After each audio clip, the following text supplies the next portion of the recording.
Olá, tudo bem? A anistia é uma pedra, uma esponja nos acontecimentos do passado. A anistia é uma renúncia definitiva à punição. Num regime de exceção, o militar tem o direito de torturar. A lei da anistia no Brasil perdoa para sempre quem violou os direitos humanos. Os desembargadores Rui Cascaldi e Elliot Akel, do Tribunal de Justiça de São Paulo, têm em mãos uma decisão histórica. Caberá a eles, nos próximos dias, reformar ou não uma antológica decisão do juiz Gustavo Santini Teodoro, da primeira instância.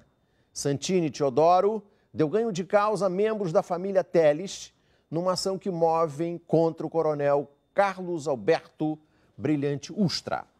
Ustra era o responsável pelo DOI-CODE do 2º Exército de São Paulo durante o regime militar, uma casa que um dos torturados chamou de Casa dos Horrores. Até que ponto Ustra pode ser anistiado, perdoado? Ele que é, segundo o professor Fábio Conder Comparato, advogado da família Telles, ele que é, Ustra, abre aspas, o mais notório torturador do regime militar. Para tratar dessa decisão, que está à espera dos embargadores Elliot Akel e Cascaldi, eu converso aqui com Maria Amélia Telles e sua filha, Janaína Telles. A Maria Amélia e Janaína, vocês são umas das autores da ação, dos autores da ação. Também fazem parte Edson Luiz de Almeida Telles, seu marido. Não, meu filho. Oh, desculpe. Edson Luiz de Almeida Telles, seu filho. César Augusto Telles, seu marido. E Crimeia Alice Schmidt de Almeida, sua irmã. A ação é uma ação declaratória. A primeira coisa que eu perguntaria, Maria Amélia de Almeida Telles, é por que você foi presa? Bom, eu fui presa porque eu era do Partido Comunista do Brasil, o partido que adotou a luta armada para enfrentar a ditadura, desencadeou a guerrilha do Araguaia em 1972, e eu, junto com meu marido e um outro dirigente do partido, Carlos Nicolau Daniele, fomos presos porque nós cuidávamos da imprensa do partido. Nós que éramos responsáveis pelos jornais e pelas publicações que o partido fazia, denunciando os malfeitos da ditadura e as formas de luta que o povo devia adotar. E vocês também divulgavam as ações da guerrilha no Araguaia? Também, claro, lógico, sim. Nós não só divulgamos dentro do país, como nós tínhamos contato com organizações fora do país para fazer uma divulgação internacional da luta aqui, de resistência contra a ditadura. Entendi. Janaína, quando sua mãe foi presa, que idade você tinha? Eu tinha 5 anos e meu irmão tinha 4. Seu irmão tinha 4. Tá. Maria Amélia, você foi presa em que circunstâncias? Com quem? Ora, eu fui presa, eu, meu marido e o Carlos Nicolau Daniele. O Carlos Nicolau Daniele ia ter um ponto, quer dizer, um encontro com outro militante da organização, ali na Vila Clementino, ali perto da 23 de maio. E meu marido, na época, estava tuberculoso e nós buscávamos também uma farmácia para comprar medicamentos para ele. E, nesse momento, esse companheiro que o Daniel ia encontrar com ele estava já cercado com a polícia, e aí todos foram agarrados, né, e arrastados para 2 carros que nos esperavam já. Vocês eram, então, 4? Nós éramos. O outro já se encontrava preso. Parece que ele é que mostrou onde era o ponto. Entendi. E aí nós 4, quer dizer, nós 3, eu, o César e o Daniel, nós fomos levados num Opala verde com sirene. Eles vieram com metralhadoras, gritando terroristas e fazendo muita pressão, muito grito, muita violência já no prender a gente e nos levaram para a Rua Tutóia, que era a casa a sede da Operação Bandeirante, que já na época já havia se transformado em DOI-CODE. Em DOI-CODE do Segundo Exército. Do Segundo Exército. E nessa altura você foi torturada. Nós estamos em que ano sim, aí? Claro. Nós estamos em 1972, dia 28 de dezembro de 1972. Era 6h30 da tarde. Eles arrancaram de dentro do Opala o César de um lado, o Daniele de outro, e já começaram a torturar os dois ali dentro do pátio. Eu fiquei alguns minutos ali solta dentro do pátio e vi um homem que gritava, que comandava, gritando: são terroristas, tem que morrer e tudo mais. E eu me dirigi a esse homem, acho que na esperança de que ele pudesse me ouvir e dissesse, e mostrei para ele: isso é um absurdo que está sendo feito aqui. E aí ele gritou comigo: foda-se, sua terrorista. Me deu um soco com as costas da mão, assim, no rosto, que me jogou no pátio. Aí, então, eles vieram, me agarraram e já arrastavam o Daniele e o César para 2 salas de tortura, e ali havia 3 salas de tortura, e eu fui para a 3ª. E você, então, foi torturada no dia em que chegou? No dia que cheguei, no dia que cheguei fui muito torturada, mas na hora, ali no pátio, depois eu vim saber que esse homem que gritava comigo era o Carlos Alberto Brilhantiussa, o coronel, que hoje é coronel Carlos Alberto Brilhantiussa. Esse que lhe deu um murro? Esse que me deu um murro, que me jogou no pátio. Me jogou. Então você é testemunha ocular de que ele era um violador de direitos humanos? Com certeza. Eu fui ali, e ele não só fez isso, como ele deu ordem para que eu fosse para a sala de tortura, que os outros fossem para... Ele que comandava tudo aquilo. Aquela casa dos horrores. Ele era o responsável. Aquela casa dos horrores, como você aí mencionou na sua abertura aqui. Na verdade, Na verdade, ele era o comandante dos horrores ali. Expressão usada por um dos testemunhas dessa ação. Janaína, você visitou os seus pais no DOI-CODE? Não, eu fui levada presa... com 5 anos? Com 5 anos, e meu irmão e a minha tia grávida de 7 para 8 meses. No dia seguinte, eles chegaram, um grupo de policiais não fardados, chegaram durante a manhã, não me recordo exatamente o horário. Na sua casa ou na casa da sua tia Crimeia? Não, minha tia estava hospedada na minha casa. Na sua casa. Então, eles chegaram na nossa casa e... inicialmente pediram para que eu atendi a porta, e pediram para conversar com a minha tia, e depois de alguns minutos eles começaram a gritar e ficarem mais violentos, e nos arrastaram para um carro que era azul claro, e nós fomos postos no banco de trás, tinha muitas armas no chão. A sua tia Crimeia estava grávida nessa altura de quantos meses? De 7 para 8 meses. 7 para 8 meses. E aí nós fomos levados para o DOI-CODE. Vocês 3? Os 3. Inclusive os seus filhos de 5 e 4 anos? Eu presa, sendo torturada. O pai também? O pai chegou a entrar em estado de coma, porque ele estava muito já enfraquecido por conta da tuberculose. Né? O Daniele já estava bastante... quase morto nessas alturas, porque ele foi torturado até a morte, né? E ele ainda não estava morto quando eu estava dentro de uma sala de tortura, sentada numa cadeira de dragão, urinada, com fezes, vômito, e meus filhos, foi até o coronel Ustra, botou dentro da sala. Meus filhos. O coronel Ustra que levou a Janaína e o irmão para ver a mãe sendo torturada. E o Edson para ver, inclusive a pergunta que meu filho e ela e a Janaína fizeram a mim: mãe, por que você ficou azul e o pai ficou verde? Porque o pai estava verde porque ele estava saindo de um estado de coma. E eu fiquei azul porque eu fiquei cheia de... Aí que eu me dei conta que eu estava sem roupa e que estava toda esfolada, toda com hematoma. Com hematomas. Meu corpo estava... E por isso eles, os meninos, acharam, as crianças, eles acharam você estranho. estava azul.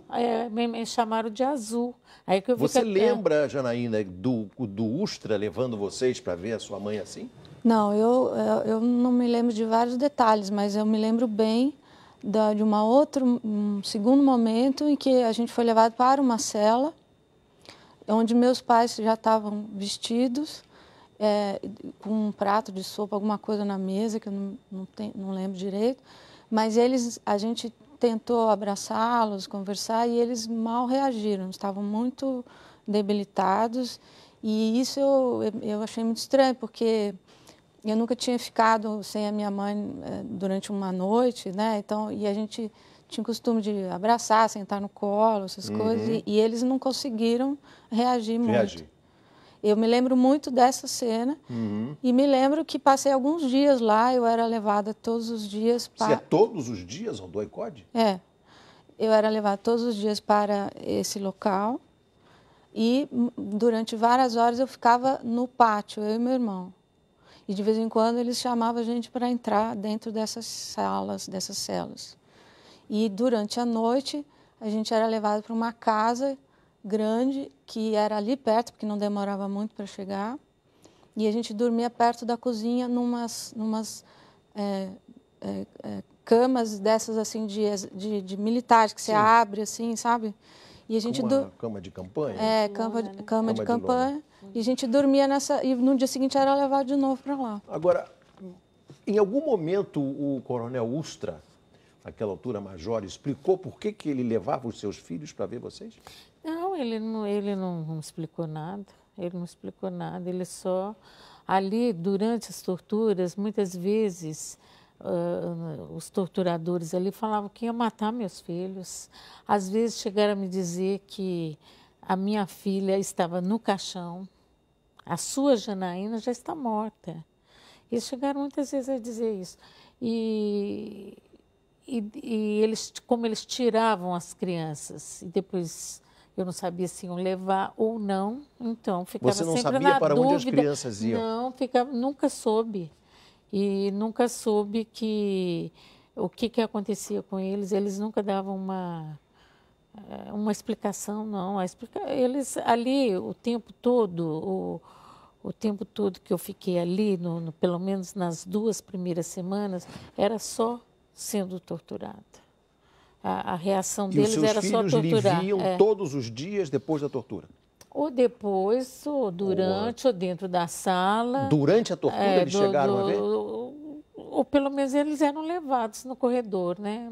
Eu não sei exatamente o que eles chegavam a ver ou não. Sei. Eu vi que eles entraram na sala de tortura, foram levados à sala de tortura, ficaram nos corredores da UBAN.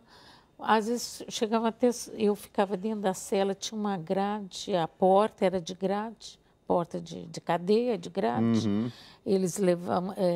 eu vi meu filho subindo e descendo a grade, entendeu? Falando, aqui só tem bandido. Eu lembro do meu filho falando isso, Você conseguia se comunicar com eles? Você conseguia dialogar com as crianças? Não conseguia, não conseguia. Eu fiquei...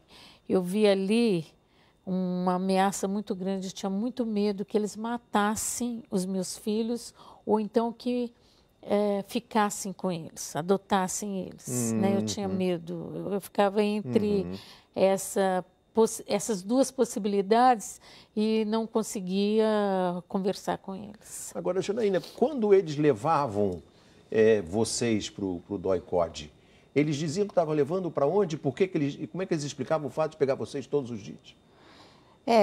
Eu me lembro de uma explicação que eu não sei exatamente em que momento foi dada, né?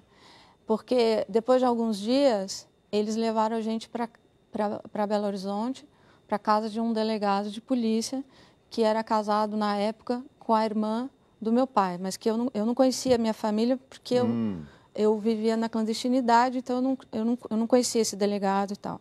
Quando eles estavam levando a gente para essa casa, eles falaram que aquilo era um hospital, e que meus pais estavam doentes, e que era isso que eu devia dizer quando eu chegasse.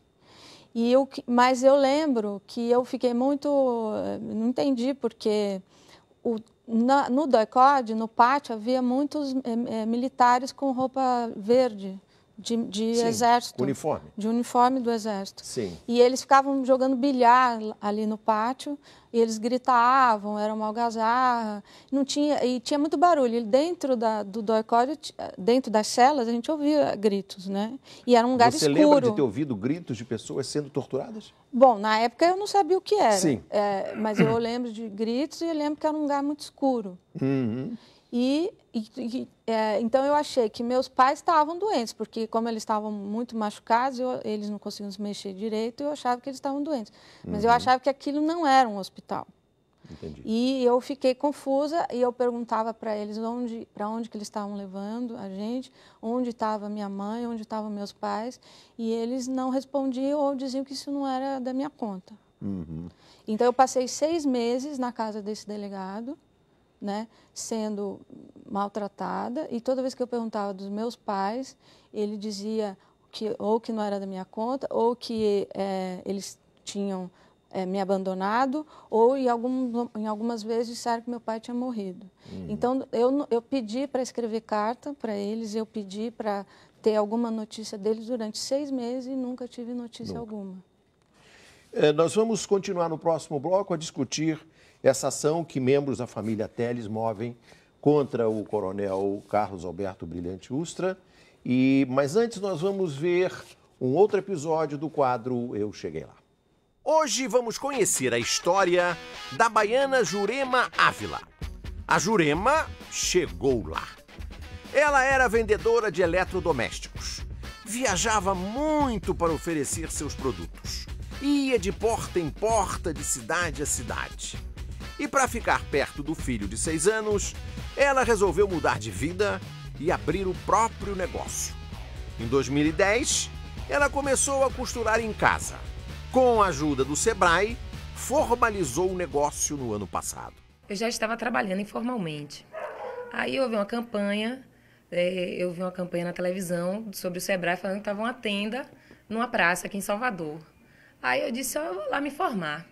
Aí fui, aí tinha uma senhora, Tânia, né, que faz um trabalho do negócio a negócio, ela explicou como é que funcionava o empreendedor individual, que seria interessante, eu já pagava meu INSS como autônoma.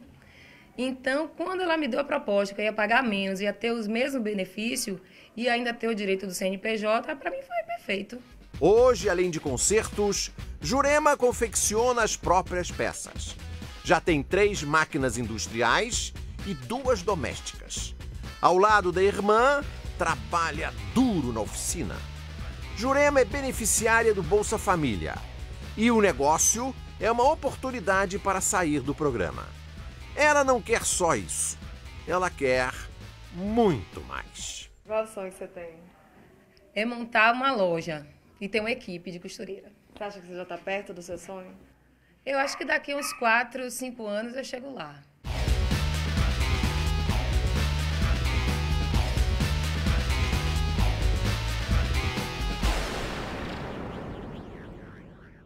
O Entrevista Record volta daqui a pouco com membros da família Telles. Eu converso com Maria Amélia Telles e com Janaína Telles, que movem ação contra o coronel Carlos Brilhante Ustra. O Entrevista Record Atualidade volta já já.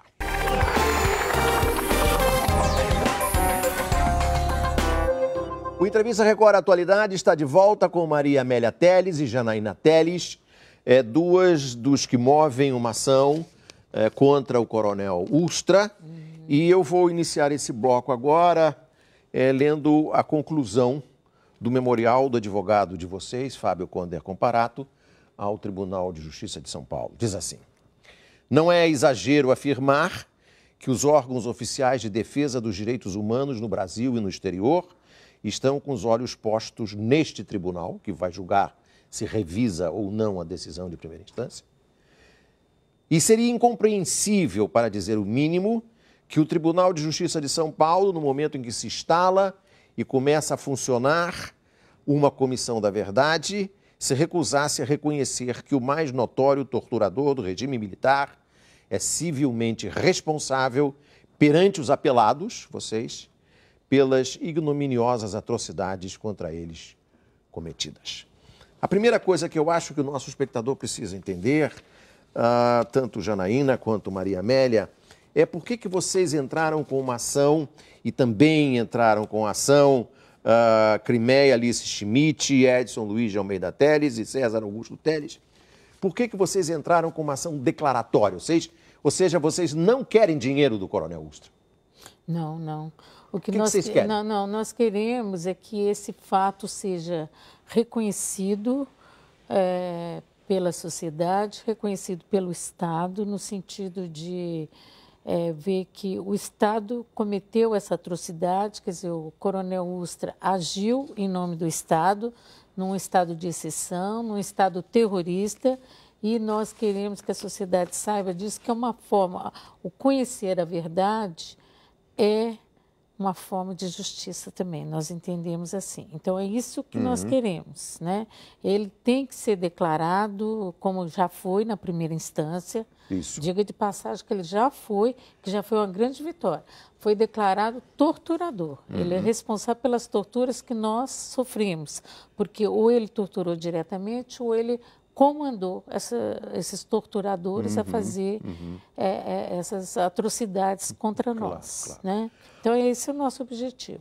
Até um episódio que talvez a Janaína possa nos ajudar a rememorar, se não for muito delicado, o episódio do seu primo, que estava, a sua tia estava com 7 meses de gravidez, e ele foi considerado torturado antes de nascer. E que havia um trauma provocado pelo tilintar das chaves quando o torturador entrava no corredor que levava às celas e ele lá, na barriga da mãe, ele tinha percepção de que ali ele ia sofrer uma violência. Como que você pode reproduzir essa situação para nós agora, aqui diante dos espectadores? Quando a gente chegou no DOI-CODE, eu fui levada junto com a Crimeia, minha tia, e depois nós fomos separadas e eu não a vi mais. Ela continuou presa lá junto com os meus pais, mas eu não a vi mais. Mas ela foi a pessoa que nos encontrou em Belo Horizonte 6 meses depois. Ela conseguiu localizar e ela que nos resgatou da casa desse delegado de polícia, né? E ela ficou cuidando de mim e do meu irmão, porque meus pais estavam presos, né? Eles continuaram presos? Eles continuaram presos. Então, a minha relação com a minha tia, e eu, então, encontrei meu primo bebê nesse período, né? Em 73, e ajudei a cuidar dele, e lembro que ele teve sequelas, né? E ele foi tratado até os 10 anos de idade, ele teve sequelas porque ela foi torturada fisicamente, principalmente em Brasília. Ela foi removida do DOI-CODE de São Paulo para Brasília. Então, eu lembro, o Joca, como a gente chama, o meu primo, ele era um bebê muito nervoso, porque ele sofreu várias violações, né? Quer dizer, ele era retirado da mãe, passava dias sem o contato com a mãe, porque ele ficou preso com a mãe durante quase 3 meses, né? Então, ele não parou de receber amamentação. Ele, então, com 3 meses de idade, ele tinha o mesmo peso de quando ele nasceu. Como? Com 3 meses de idade, ele tinha o mesmo peso de quando ele nasceu. Ele passou muita fome, né? Ele era retirado da mãe e ele não era alimentado. Então, quando eu encontrei ele tinha 6 meses, né?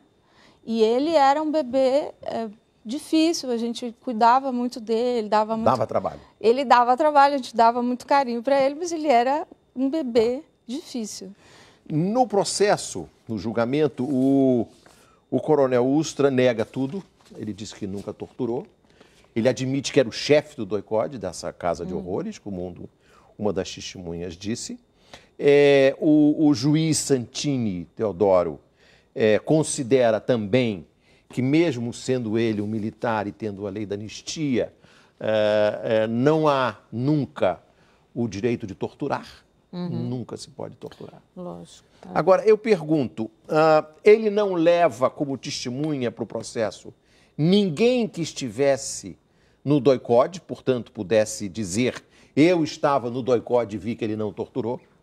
Todas as testemunhas dele são pessoas de fora do doicode, e na sua ação, ao contrário, são pessoas que estavam no doicode.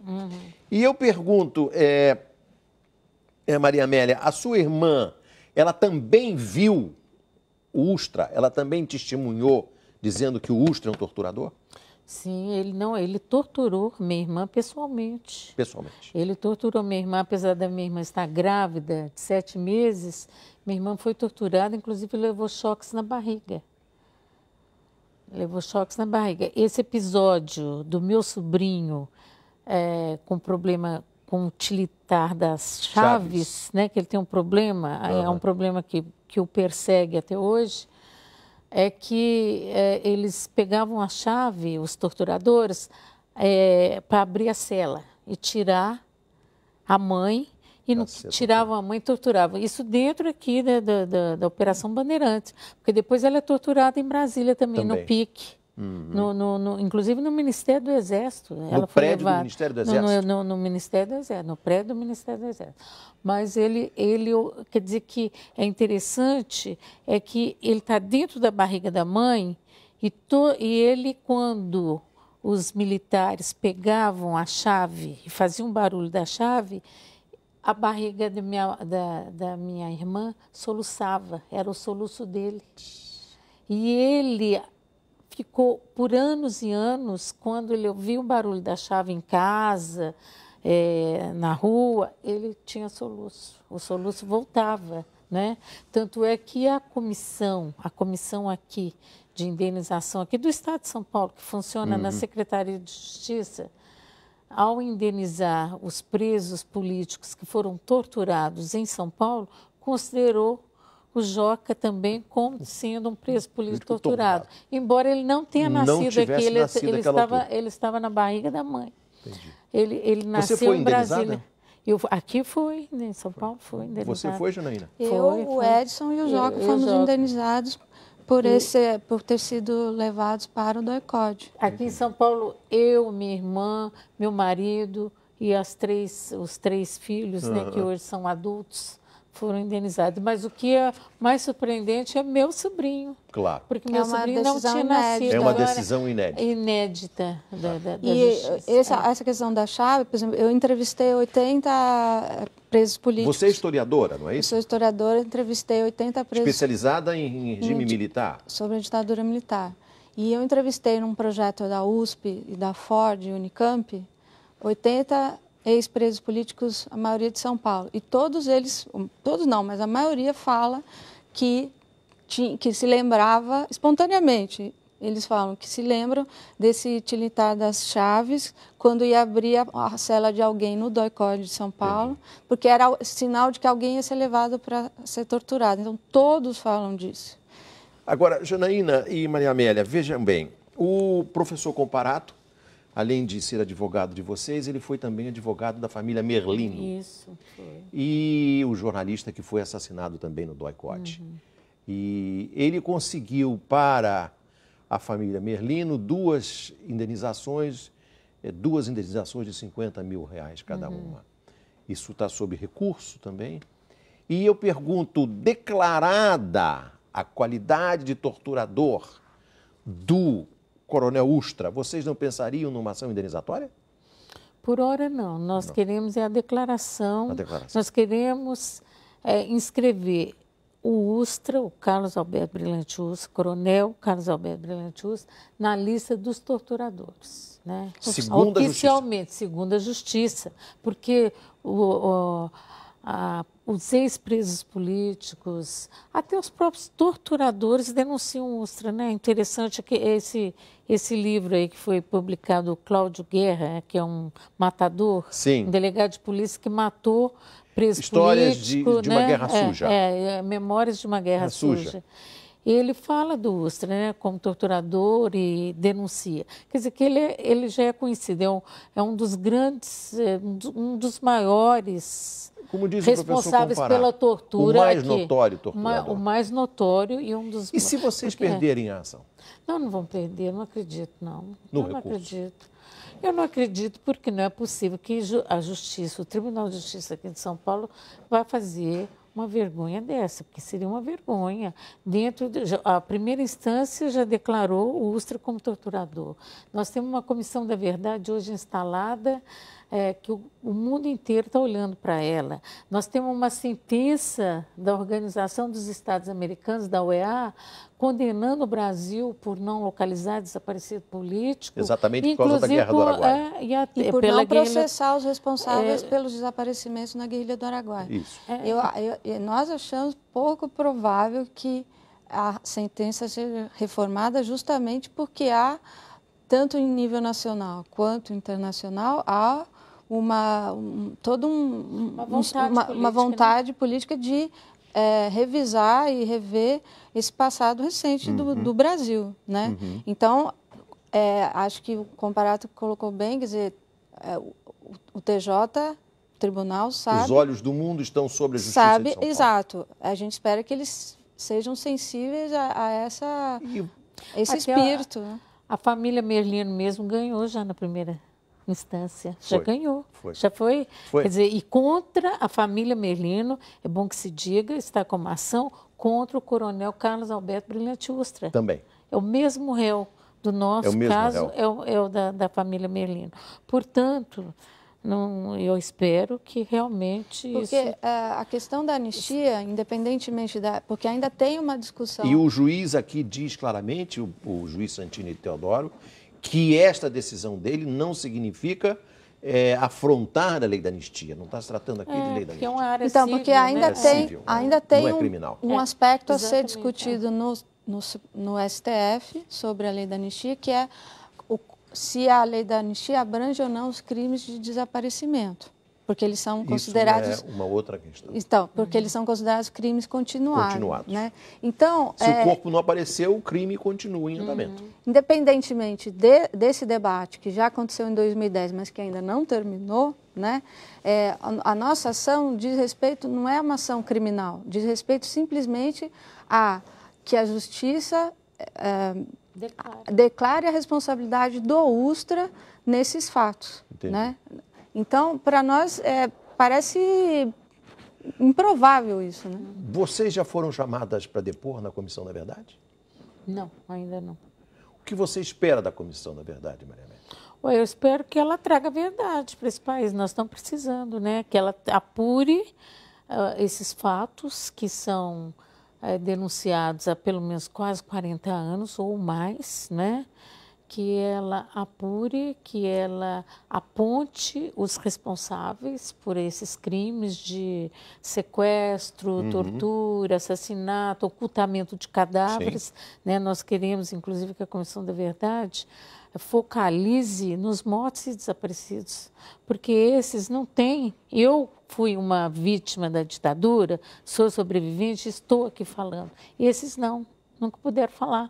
Então, que a Comissão da Verdade traga a verdadeira história e o fim que eles tiveram durante a ditadura para a sociedade. É isso que eu espero. Você conviveu com a presidenta Dilma Rousseff no DOI-CODE? Não convivi, porque ela entrou, parece que em 71. Eu entrei no final de 72.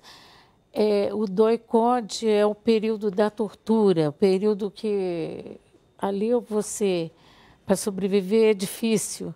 E ela já se encontrava no presídio, né? No presídio Tiradentes, quando eu fui presa. Entendi. Então, ela já tinha sido torturada não quando coincidiu, foi para o presídio. Aí ela já tinha passado por isso. Né? E ela vai ser liberada, né, nesse ano de 73, no final do ano, que é quando eu vou para o presídio. Quando você vai para o presídio. Janaína, numa palavra, você acha que, ao fim e ao cabo, com a Comissão da Verdade e esses processos correndo a partir da primeira instância, o Brasil poderá rever a lei da anistia ou não? Eu acho que o Brasil Poderá, sim. Poderá rever, tem uma oportunidade ímpar de fazer isso agora, né? Nesse momento em que várias atividades, várias ações estão acontecendo nesse sentido. Mas a própria lei que instaurou a Comissão da Verdade tem limitações, né?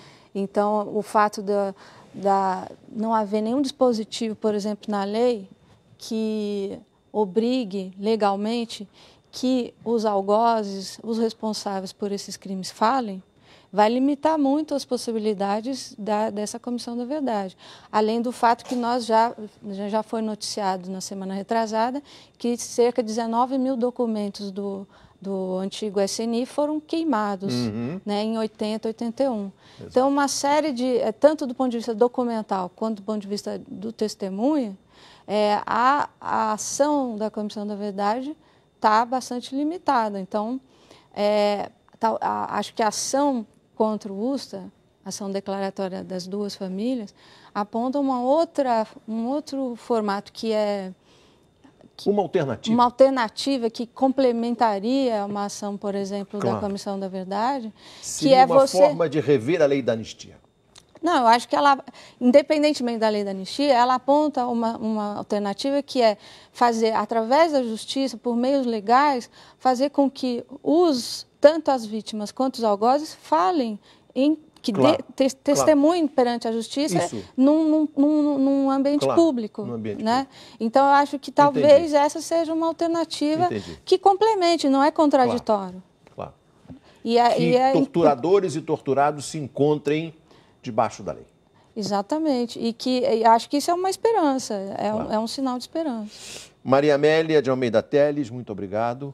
Eu que agradeço. Janaína, muito obrigado, é um prazer revê-la. O Entrevista Record fica por aqui, você pode rever esse programa no site da Record News, portal R7.